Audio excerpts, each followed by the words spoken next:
Hey, welcome back to a history of saps, blackjacks, and slungshots. I've got a modern one this time, but I'm going to use it as an example of an older type, as I've done before. Now, I've never done that before where I just examine the modern weapon, it's the primary subject. So this is the first one of those, and I'll definitely provide the link to the actual maker of this down in the description. And I'm definitely glad that this is being made nowadays because I've never seen an antique of this type. Now, when I say this type, it's, a little bit loose here. This is called a sausage sap, and that's actually what it's sold as today. But that's an old description as well, because if you have a sap that's long enough and tubular, well, guess what it looks like, especially kind of in the old world. So basically any long, tubular, mostly uniform sap could be called a sausage sap. And this goes back a long ways because obviously it's a simple design to make, but it doesn't go back that far. And I think the reason for that is this is more of a post-industrial revolution kind of a thing, which is still a long time ago for us. So let's take a look at it here. There's a lead bullet right there at the tip, right? So there's the striking end. You can hit with any part of it, but that's definitely the business end. And here's a unique feature, as you can see, right? It's very, very flexible because it's filled with loose filling. It's a soft sap. It's like just a very long soft sap. So it kind of acts like a whip, really. Think of a soft sap as a combination of a sap slash blackjack, a whip, and really also like a baton. Its construction is sap-like, its motion is whip-like, and its reach is baton-like. You can almost see the maker's mark there, or half of it at least. So it's the outfit is called Russian Whips. There's the handle, and look at that, right? Very different from the other weapons we've surveyed before. And it's a true sap, but it's definitely its own thing. Look at that, and it's also real floppy. You saw that?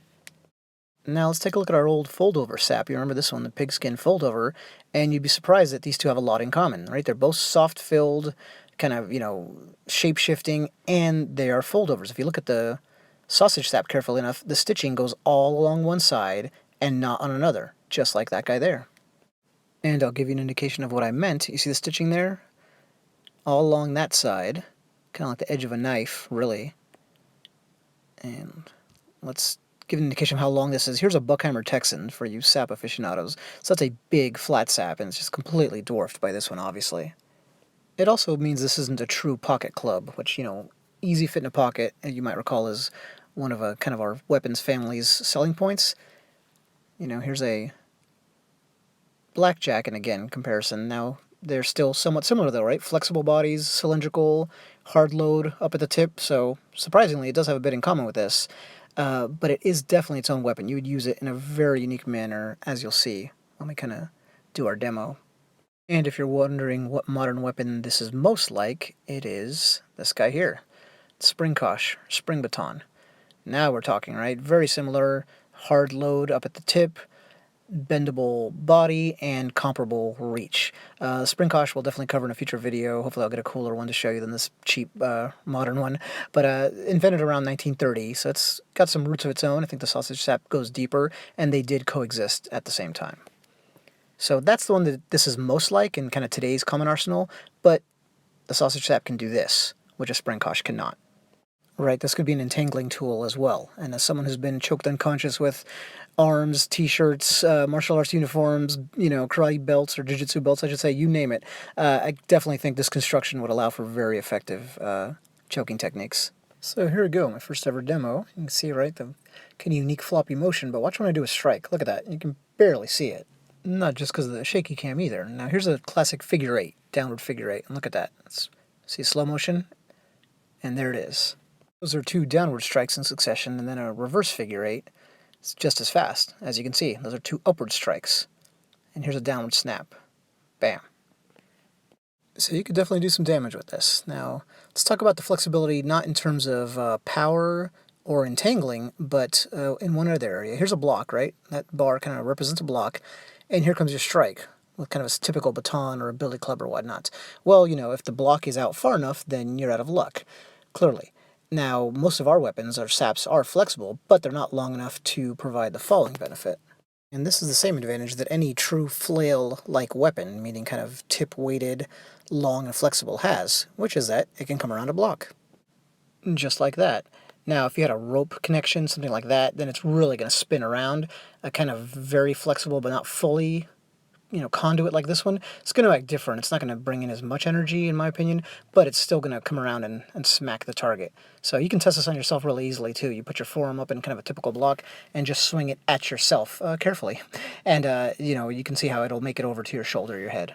So how long have sausage saps been around? I want to close out with the history.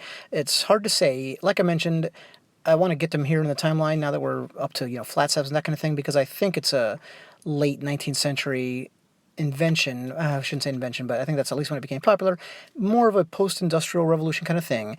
And I think maybe rubber hosing is the reason for that. You have a lot of improvised saps with this shape once you had rubber hosing, because you just fill it up with something, buckshot, sand, rocks, whatever, and you're good to go. And we do know that around that time frame, kind of the Gangs of New York time frame, rubber hosing was used by cops, not so much as a weapon as a torture instrument. But that lets us know it was around and people were hitting other people with it, so not a big leap of logic then to use it to make a sap. And I'm not saying that that's the only way these existed, like I mentioned, but I think that's when this kind of shape became big. You can see these in order forms, thanks to a fellow researcher. I saw this in a German order form from 1929. Not this exact configuration, but, that same consistent long tubular design. And it was pretty funny. If you put the name into Google Translate, it comes out as rubber nipple. There were 3 models there, and the average length was 14 inches. In 1939, in the States, there was a case where a 16-inch length was used as a weapon, after being loaded and taped off. So it was a common idea, and it's easy to find many, many cases of that around that era. And there were also plenty of instances where that was then encased in leather. So if you had the know-how, or a friend did, or whatever, then you get a cooler-looking, kind of professional-looking sap. And that is the sausage sap.